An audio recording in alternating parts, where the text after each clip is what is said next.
The alien planet was alive with sounds that made human senses stretch beyond comfort. Strange cries echoed across the jagged mountains, while the dense forests swayed as if whispering secrets. Captain Elias Kane, standing at the edge of a cliff, felt the wind whip against his face and heard the deep growl of unseen creatures below. He had come here on a mission of exploration, one that had promised new discoveries and the possibility of first contact. What he didn't expect was to find life so perilously close to death. Elias adjusted the straps of his utility belt and scanned the terrain.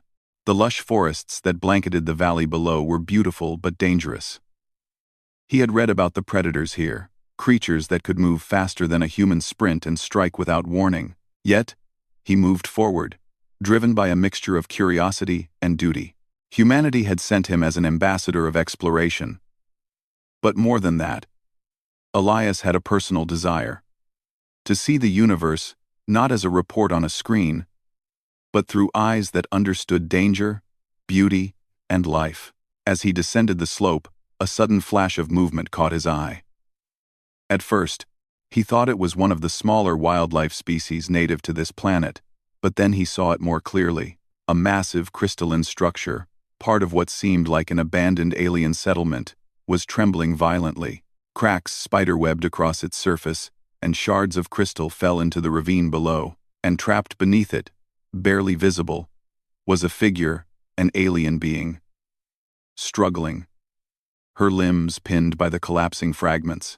Elias froze for a moment, heart pounding. The alien had a humanoid shape, but with features entirely unfamiliar to him. Her skin shimmered in a pattern like polished metal, and her eyes were golden, glowing faintly even in the dim light of the planet. She was large, clearly older, and he could sense strength even in the way she strained against her bonds. The moment stretched, and he realized something instinctively. She needed him. Without hesitation, Elias sprinted down the rocky slope. Every step was perilous. Rocks slipped underfoot. Branches scratched at his arms, and the wind threatened to push him off balance. Yet he pressed on. When he reached the fallen crystals, he took stock of the situation. The alien was pinned by heavy shards that even a human's strength would struggle to move. He checked his equipment quickly: laser cutter, multi-tool, and energy harness. He would need them all. He began carefully cutting through the crystal. Sparks flew as the tool met the hardened surface, but he worked efficiently, knowing that every second could be the alien's last. She gritted her teeth, emitting a sound that was neither human nor fully animal, but full of pain and frustration. Elias spoke softly, hoping that sound might reach her ears as a promise of help. "I've got you," he said. "I won't let this trap you." The alien paused, her eyes meeting his. For a moment, the world seemed to stop. There was a silent understanding, a recognition of effort and intention, bridging the gap between two species. Elias felt a strange warmth, knowing that life was something to protect, regardless of where it came from. He worked harder, pushing aside shards, levering rocks with his harness, and using every ounce of strength. Hours seemed to pass. His arms ached, sweat mixed with dirt on his skin, and every movement required careful thought. The alien tried to assist where she could, her fingers moving under shards too heavy for him to lift alone. She wasn't just a victim. She was a warrior, trying to fight the trap even as her strength faltered. Elias admired her determination. Humans valued courage, but here was a life form from another world demonstrating it in the purest form. Finally, with a final push, the largest shard shifted. The alien was free enough to roll aside, gasping and clutching her side. Elias stepped back, allowing her space, but also keeping alert for any further danger. She stood slowly, towering over him yet careful not to overwhelm. Elias noticed scars running along her arms and shoulders, evidence of battles fought long before this moment. The alien looked at him in silence, as if measuring his worth. Elias held her gaze, refusing to show fear. In that moment, it was clear. A connection had formed: gratitude, respect, and perhaps something more primal. An acknowledgement of shared struggle passed between them without words. Then, A low rumble shook the ground. Elias looked up to see the remaining structure beginning to collapse further.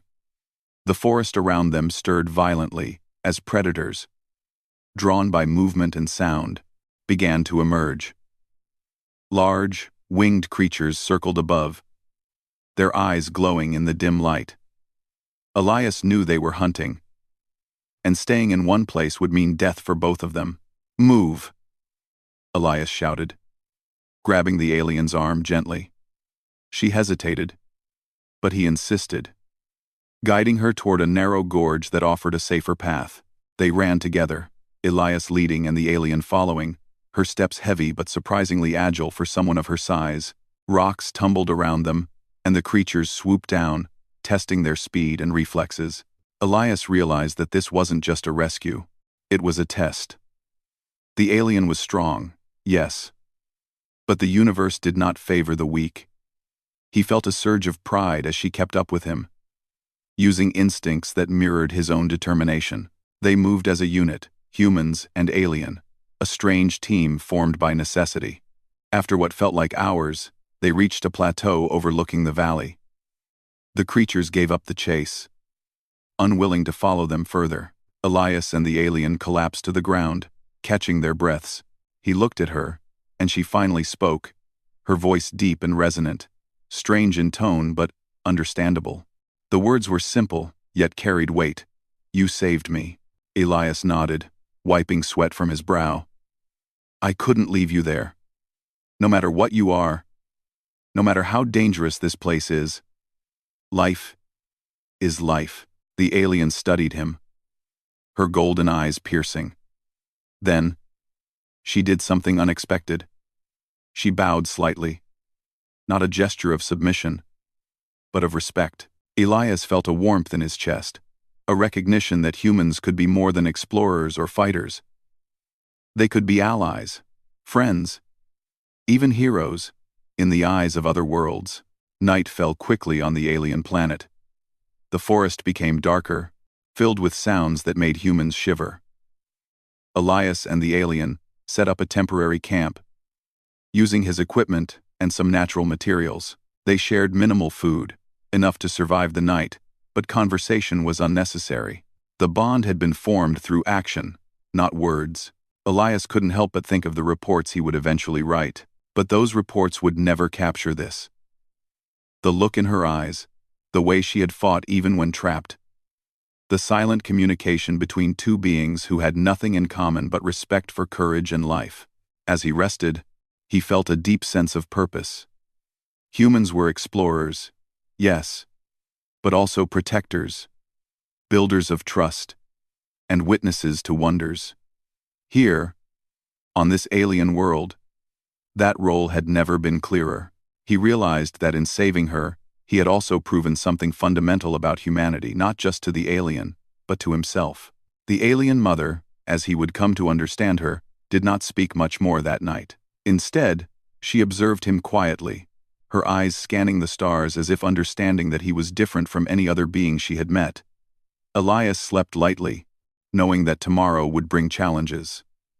Predators, alien cultures, and the dangers of the world were still there. Yet he felt ready. He had already faced one of the greatest tests, saving a life against impossible odds. And as dawn broke over the alien horizon, painting the sky in colors that Earth had never seen, Elias knew that this encounter was only the beginning. The universe was vast, dangerous, and full of mysteries. But it was also full of moments that proved humanity's worth. Moments of courage, compassion, and the ability to connect across impossible divides. The alien stirred, stretching her powerful limbs.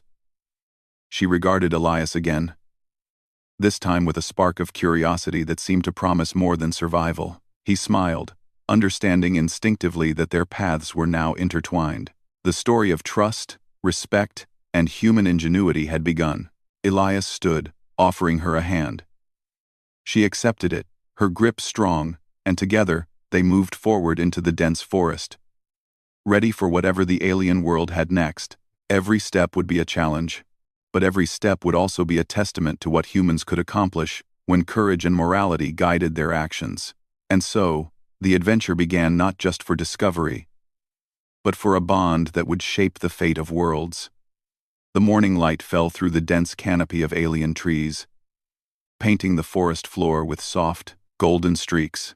Captain Elias Kane moved cautiously, aware that this world still held many dangers. Beside him, the alien he had saved moved silently, her large form gliding through the underbrush with practiced ease.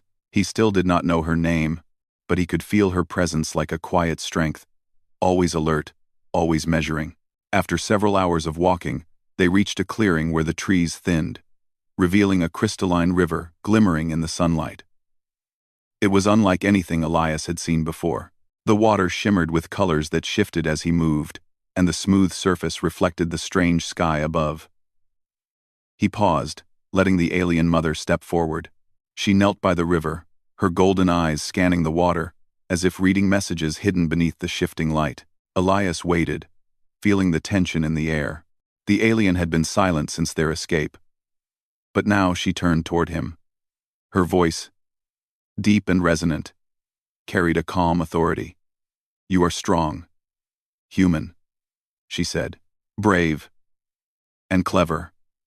You have saved me where others would have failed. For this, I owe you a debt beyond words." Elias nodded, unsure what form her gratitude might take. He had learned that alien cultures often expressed thanks in ways humans did not understand. He kept his expression neutral, waiting for her to continue. She rose to her full height, towering over him but radiating a sense of calm rather than threat. "In my culture," she said, "those who save a life are honored. And in turn, my daughters, 3 of the finest warriors among our people, are pledged to serve you, not as possessions, but as allies, to train with you, to fight with you, and to ensure that the debt is repaid through strength and loyalty." Elias blinked, taking a moment to process her words. The alien culture's meaning of offered was different from anything he had known. He sensed immediately that this was not about ownership or control, but a gesture of respect and alliance. Still, it was an unusual proposition. "You want your daughters to fight alongside me?" he asked carefully. She inclined her head. "Yes. We honor those who protect life. The training of warriors is our greatest tradition. To walk beside you is to repay the debt. If you accept, they will teach you, and you will guide them in return." Elias considered this. It was extraordinary. Humans had always valued loyalty and friendship, but he had never imagined such a bond forming across species. Accepting this offer could mean danger, but it also meant knowledge, trust, and a chance to prove humanity's worth in a world where few understood them. "I will accept," he said finally, "but only if this is mutual. I don't want anyone forced into anything. They must have a choice." The alien mother's expression softened. "They will have the choice," she assured him. "They are strong and proud, but they respect the debt we owe. If they agree, they will walk with you by their own will." Elias felt a surge of respect for her. Even in offering such a gift, she upheld freedom and choice. "Then, we have an agreement," he said, extending his hand. She looked at it for a moment, then shook it firmly, her strength leaving his arms slightly tingly from the pressure. The journey to meet the daughters was not simple. They traveled deeper into the forest, moving through dense growths and over jagged rock formations. Along the way, Elias observed the alien mother's movements, her awareness of every sound and shadow. He realized that humans were adaptable, yes, but here was a being whose instincts and experience made her a master of survival. It was both humbling and inspiring. Finally, they reached a plateau overlooking a wide valley.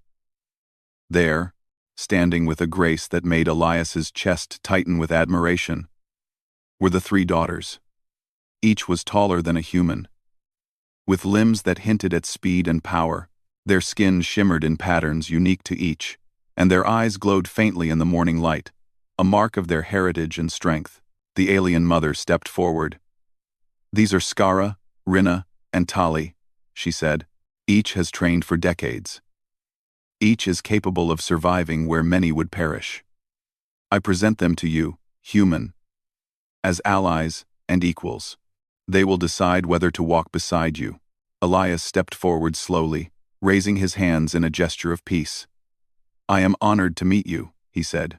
I do not see you as property or obligation. I see you as warriors, equals, and potential friends. If you choose to walk with me, it will be because you want to, not because you must. The daughters exchanged looks. Skara, the eldest, spoke first. Her voice was calm, but strong. We have been told of you, of your courage, your willingness to risk your life for another. That is rare among humans. Rinna, smaller and more agile, added, we will not join lightly. But we respect strength and wisdom. If your deeds match your words, we will walk with you. Tali, the youngest, smiled faintly. Then we have a challenge, she said. Show us that humans can do more than survive. Show us that you can adapt, lead, and honor life as we do. Elias nodded, feeling a mixture of pride and humility. Then we begin as equals, he said. Teach me your ways, and I will share mine. Together, we can face what this world has to offer. The first days of training were intense. Elias quickly learned that the daughters' skills were far beyond anything he had imagined. Skara's strength was overwhelming. She could leap across gaps that he could barely climb. Rinna's agility allowed her to move like water, dodging obstacles with ease. Tali's intelligence and strategy made her a master of planning and tactics. Elias used his human strengths in return. He taught them to use improvised tools, to adapt to unexpected dangers, and to combine strategy with observation. Slowly, mutual respect grew. Skara began to rely on his problem-solving skills. Rinna admired his ability to anticipate danger, and Tali recognized his moral judgment as a guiding force. One afternoon, while training near a cliff, a pack of predators emerged from the forest. They were large, four-legged creatures with spiny backs and sharp teeth, their eyes glowing red. The daughters moved instinctively to fight, but Elias stepped forward, using his human ingenuity. He created distractions, setting traps with branches and rocks, guiding the predators into positions where the daughters could subdue them safely. After the skirmish, Skara looked at him with surprise. You think differently, she said. Humans do not rely only on strength. You see patterns, you plan. You survive in ways we have not imagined. Elias smiled. That is what humans do. We adapt. We learn. And we protect those we care about. Rinna nodded. Then perhaps you are worthy, she said, her tone respectful. Even Tali, who had been silent during the encounter, finally spoke. I see that you value life, even in dangerous situations. That is rare among any species. Perhaps humans can be more than we imagined. Over the next weeks, their training continued, growing more complex. They climbed cliffs, navigated rivers of shifting crystals, and faced simulated ambushes from the alien mother, who acted as the final examiner. Elias learned to anticipate attacks, to plan retreats, and to use the environment to his advantage. The daughters learned to combine their martial skill with human creativity, adapting in ways they had never expected. In the evenings, they shared stories around small fires. Elias told tales of Earth, of its mountains, oceans, and cities. The daughters shared stories of their people, their battles, and their traditions. Even though the language was different, the meaning was clear. Trust and respect could cross any boundary. One night, as they watched the twin moons rise over the valley, the alien mother approached Elias. Her expression was unreadable at first, but then she smiled faintly. You have done well, she said. The daughters speak of you with respect. You have honored their strength and your own. That is rare among humans, and it is why they choose to walk with you. Elias felt a warmth in his chest. I am grateful, he said. not just for their trust, but for the opportunity to learn from them. Humans can teach, but we also learn. That is how bonds are formed. The alien mother nodded. Tomorrow, you will face a greater test. This world has more to offer than beauty and predators.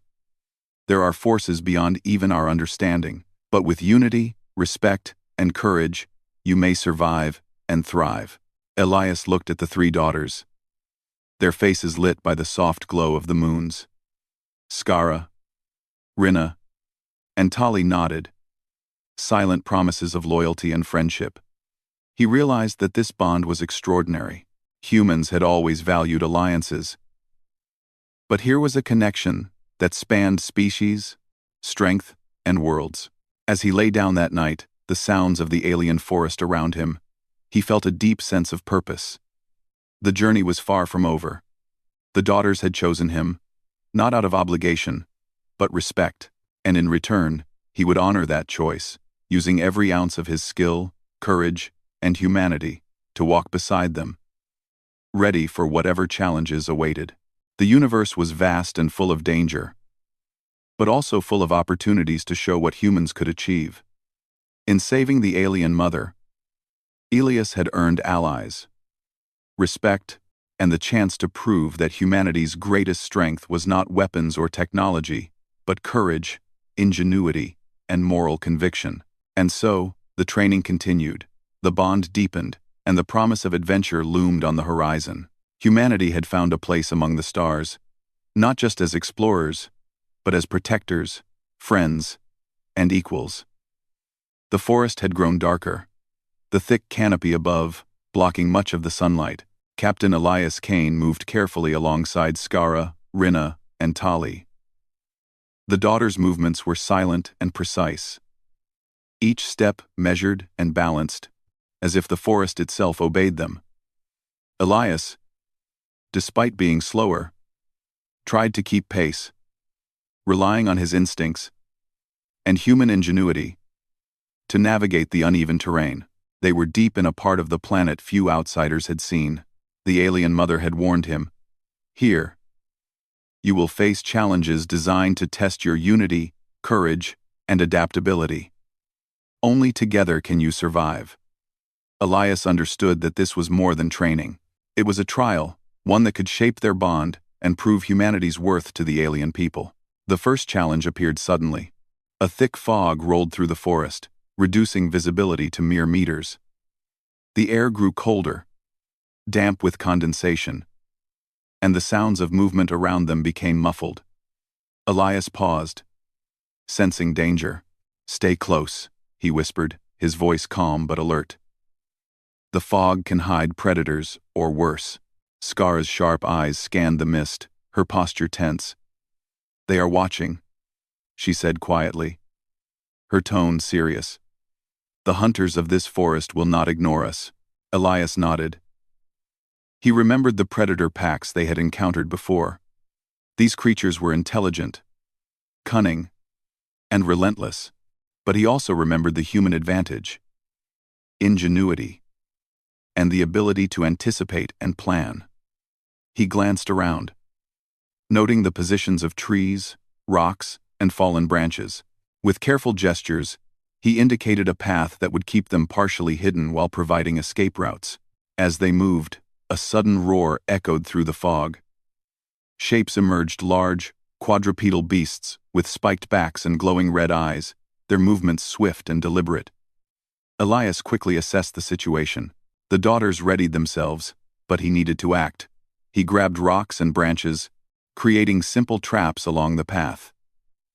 With careful timing, he triggered them, causing the predators to stumble and giving the daughters a chance to engage safely. Skara attacked first, her strength unmatched. She struck with precision, subduing one predator with a single blow. Rinna moved like water, dodging the creature's strikes and guiding them toward the traps Elias had prepared.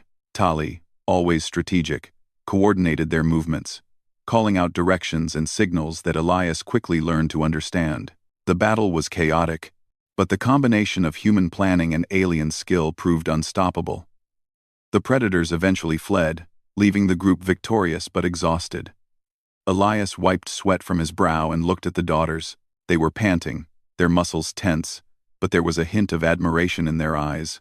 "You are clever," Skara said, her voice a mix of respect and surprise. "Humans do not fight like we do. Yet you find ways to win," Elias smiled. "That is what we do. We adapt. We learn. And we protect those who cannot protect themselves." Rinna nodded. "Then perhaps there is more to humans than we believed," she said. The trial continued the next day. The alien mother had instructed them to navigate a series of cliffs that led to a hidden valley. The cliffs were steep, covered in loose rocks and sharp vegetation. One wrong step could mean a fall that no human or alien could survive. Elias studied the terrain carefully, using ropes and harnesses to create safe paths. The daughters followed, their trust in him growing with each careful step. Halfway across, a sudden tremor shook the cliffs. Rocks tumbled, and a narrow path collapsed. Elias froze for a split second, then acted. Using a combination of rope, leverage, and quick thinking, he created a makeshift bridge from fallen branches and vines. Skara and Rinna moved across first, their strength making the crossing easier. Tali followed, carefully analyzing each step. Elias crossed last, ensuring the structure held under his weight. When they reached the valley, the alien mother awaited them. Her expression was unreadable, but Elias sensed approval. "You have done well," she said, "not because you are strong, but because you work together, respect each other, and use your minds. Strength alone is not enough." Elias felt a surge of pride. This was what humans could offer: ingenuity, cooperation, and moral judgment. The daughter's respect for him deepened, and he began to understand that this trial was not just physical, it was about character, about proving that humans could be worthy allies. The days passed, and each trial grew more difficult. They faced rivers of molten crystal, where a misstep could burn through the strongest alien skin. Elias devised ways to cross safely, using floating logs, vines, and careful timing. The daughters marveled at his ability to analyze dangers and find solutions, even in situations they had trained for their entire lives. One evening, while resting in a cave overlooking the valley, Tali spoke. "You have taught us patience and foresight," she said. "Your mind sees possibilities we cannot. That is why we follow you, human. You are not the strongest, but you are the wisest among us." Skara grunted in agreement. "Strength alone does not win battles," she said. "Your courage and cleverness make you a true leader." Elias felt humbled. He had never considered himself a leader in the traditional sense, but in this alien world, leadership was more than command. It was trust, respect, and the ability to act decisively under pressure. And the daughters had chosen to trust him. Their final trial came unexpectedly. As they moved through the valley, the sky darkened with storm clouds. The ground trembled, and a massive shadow loomed overhead.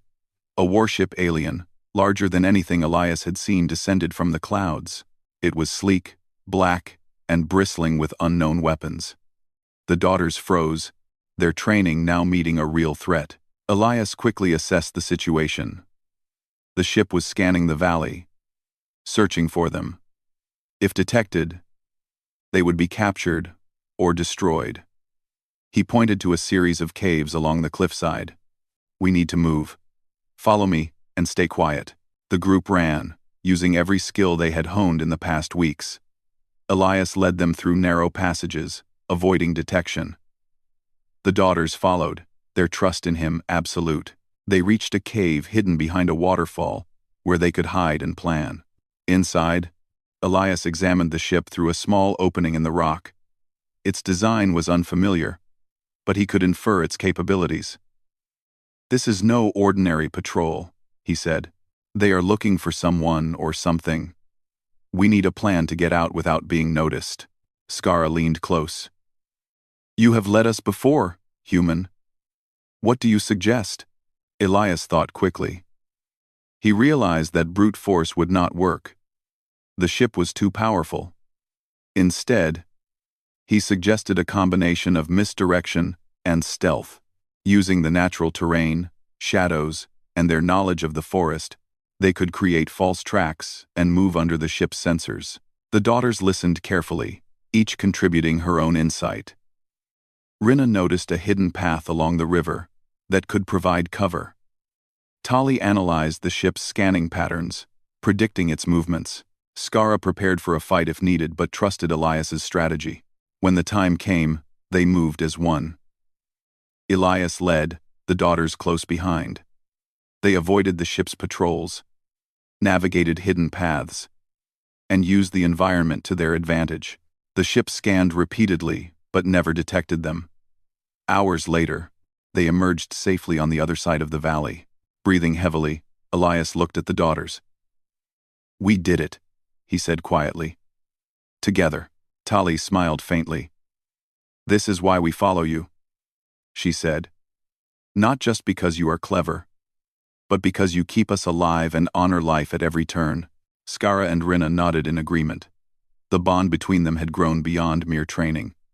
It was trust forged in danger, respect earned through action, and admiration for courage and ingenuity. Elias realized that these moments, peril, decision, survival, were what defined humanity's place among the stars.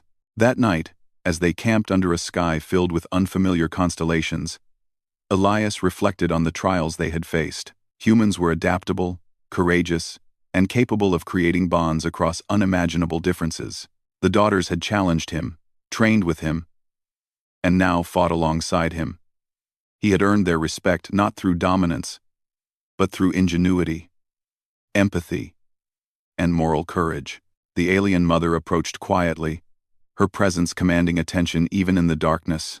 "You have passed the trials," she said, "not through strength alone, but through wisdom, courage, and unity. Your bond with my daughters is solid. You have proven that humans can be worthy allies and friends. The universe will test you further. But with this foundation, you may face even greater challenges." Elias nodded, humbled by her words. He had never sought recognition. But here it mattered less. What mattered was the trust, respect, and unity that had grown between them. Humanity had proven its worth not in conquest or technology, but in character, courage, and the ability to inspire loyalty and friendship, even across worlds. As the night deepened, Elias lay down, feeling the weight of the trials but also the satisfaction of accomplishment. The daughters settled near him, their presence a quiet reminder that they were not alone. Together, they had faced dangers that would have broken many, yet they had survived, and in surviving, they had grown stronger. Not just in skill, but in trust and understanding. The forest was alive with sounds, but Elias felt calm. The trials had tested them, but they had emerged united. Humanity had proven itself once again not through power, but through courage, intellect, and the ability to honor life. And tomorrow, he knew, would bring new challenges, but for now, they rested, ready to face the next adventure as one. Marek woke early the next morning, long before the suns of Velyara rose above the horizon. The camp was quiet, except for the low hum of the portable shield generator and the slow, peaceful breathing of the Velyari warriors around him. For the first time since arriving on this alien world, he felt something close to calm. He had survived an entire night without alarms, chases, or explosions. That alone felt like a miracle, but he knew the peace would not last. The mother and her daughters had warned him the night before. The enemy was regrouping. The Nyrak always attacked in patterns. If they failed once, they came back twice as hard. If Marek wanted the Velyari safe, and if he wanted a future where humans and Velyari could stand side by side, then this final battle could not be avoided. He stood and stretched his arms, trying to shake away the stiffness from sleeping on hard ground. Lyra noticed him first. She rose from where she sat, sharpening her spear, and approached him with a calm expression. "You are awake early," she said. "Are you preparing for something?" "Just thinking," Marek replied. "We have a long day ahead." She nodded slowly, understanding without needing many words. Lyra always noticed things others missed. She had a quiet mind, but her thoughts were sharp, like the edge of her blade. Not long after, Kayla appeared, humming the same warrior tune she had sung the previous night. She carried her huge hammer on one shoulder and waved with her free hand. "Good. You're awake," she said cheerfully. "Mother said today is the day." "I can feel it too. Something big is coming." Sura arrived last, already armored and ready. Her posture was firm, her eyes focused. "We should gather the forces soon," she said. "The Nyrak will not wait," Marek agreed. He followed the three daughters to the mother's private tent. Inside, the mother stood surrounded by glowing holographic maps, showing mountain ranges, tunnels, and energy signatures. She turned when Marek entered. "Human Marek," she said warmly, "you have changed the fate of my people already, but there is still one last strike we must face." Marek studied the map. A dense cluster of red lights pulsed near a mountain ridge. "That is their main camp?" he asked. "Yes," the mother replied, "and they are preparing something dangerous. They wish to draw energy from the planet's crystal core. If they succeed, they will gain a weapon strong enough to destroy entire cities." Marek felt a chill. "We have to stop them before they finish." "That is why I asked you here," the mother said. "You see what even our own warriors missed. You read enemy movement in ways we do not. Tell me, human, how do we fight them?" Marek took a deep breath. He was not a commander or general, but he had fought enough battles in space to know one truth. The enemy always revealed its weakness when it felt confident, so Marek pointed to the ridge. "They expect a frontal attack," he said, "and that is exactly what we should pretend to give them." Kayla grinned. "Pretend? Now that sounds exciting." Marek zoomed the map further. "The ridge has caves along the left side," he explained. "Small, but tall enough for a person to crawl through. If we split the warriors, most will charge from the front. Meanwhile, a smaller group will sneak through these caves and hit them from behind." Sura inspected the map closely. "That might work. But who will lead the smaller group? It will be dangerous. The caves are unstable." Marek straightened. "I will lead them." The mother's eyes softened. "You have offered your life for my people more than once. You do not need to risk more. Your people saved me too," Marek replied. "And besides, it's the best way." After a long moment, the mother nodded. "Then it is decided." Preparations began immediately. The Velyari warriors organized into groups. Lyra gathered scouts. Kayla trained the front line, shouting orders with her booming voice. Sura checked every weapon herself, making sure nothing would fail at the wrong moment. Marek stood beside them, helping where he could and adjusting the plan as needed. He felt no fear this time. He felt purpose. He felt something bigger than survival, a connection to people he never expected to care about. By midday, the army was ready. The march toward the ridge was long and tense. The terrain turned rocky and steep as they approached the mountain. Strange lights flickered in the distance. The Nyrak machines were already running. Kayla stood with the main force. She thumped her hammer on the ground and shouted, "When the signal comes, we charge with everything we have." Sura spoke to Marek personally before he left with the small group. "Stay focused," she said. "These caves are known to shift suddenly." "I'll be careful," Marek promised. Lyra approached him last. She placed a hand on his shoulder. "You see solutions others do not," she said softly. "May that guide you safely." Marek gave her a grateful nod, then turned toward the cave entrance with 10 selected warriors. The cave was dark and narrow. Each step echoed through the passage. Marek led them carefully, using a small handheld light. Dust fell from the ceiling every few minutes. Sometimes the path forced them to crawl on their hands and knees. "This place feels angry," one warrior whispered. "That's just the mountain," Marek whispered back. "Keep moving." As they went deeper, a faint rumble shook the cave walls. Marek froze for a moment. "That must be the frontline battle starting," he said quietly. Kayla's force had charged. He hoped they were holding their ground. The group pushed forward faster now. The air warmed, and faint blue light shimmered around the next corner. Marek signaled everyone to stop. He peeked around the bend. Below them, through a gap in the cave wall, he saw the Nyrek camp from above. Giant machines drilled into the ground, sucking energy from glowing crystal veins. Alien soldiers patrolled the area with weapons charged, and right in the center was a core generator glowing bright red, the focus of their operation. "If we damage that generator," Marek whispered, "their whole plan fails." The Veliari warriors nodded. A distant explosion echoed from the front lines. The Nyrek were distracted. Marek knew this was their chance. He moved to the cave exit, which opened onto a high rock ledge above the camp. The drop was steep, but manageable with ropes. Marek threw his down first, tied it to a rock, and started descending. But halfway down, blaster fire burst through the air. A Nyrek soldier spotted them. "Move!" Marek shouted. The warriors slid down the rope, one after another, while Marek fired his small pistol upward, forcing the enemy to take cover. When he reached the bottom, he ran toward the generator. The warriors followed, spreading out to shield him. The battle below was loud, chaotic, and brutal.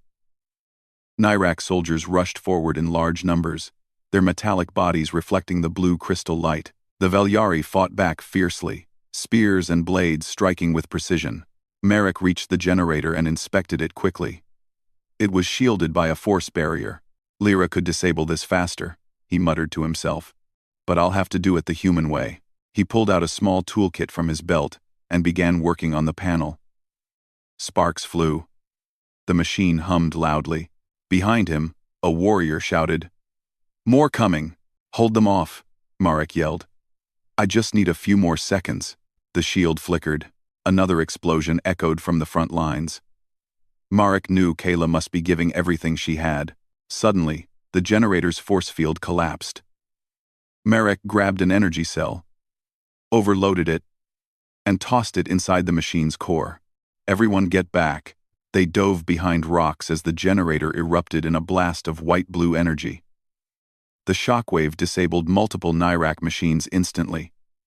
Their drills stopped.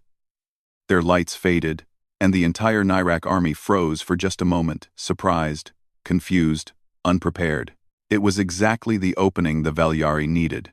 Across the battlefield, Kayla saw the explosion and let out a triumphant roar. "That's the signal. Forward. Don't stop." With renewed strength, the Veliari charged. Their war cries filled the air. The Nyrek line collapsed. Sura led a precise strike on the enemy's right flank, breaking through their defense. Lyra moved like a shadow, taking down enemies who tried to retreat. Marek watched as the Nyrek forces began to fall back. Their machines were too damaged to support them. Their energy link to the crystal core was gone. They had no choice but to retreat. The battle was won. By evening, the ridge was quiet again. Nyrek bodies and broken machines lay scattered across the field, but the Veliari stood victorious.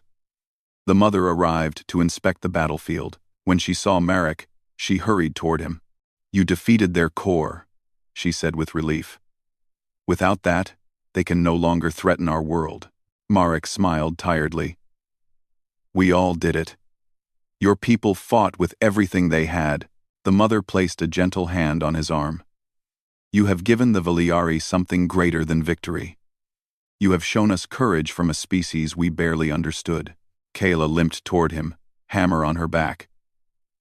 "You missed the part where I crushed their biggest machine," she said proudly. Sura shook her head but smiled. It was a coordinated victory. Everyone played their part. Lyra simply said, "You returned safely." That matters. As the sun set behind the mountains, Marek looked at the Veliari people, warriors who had stood with him, trusted him, and fought beside him. He had come to this world by accident, but he stayed by choice.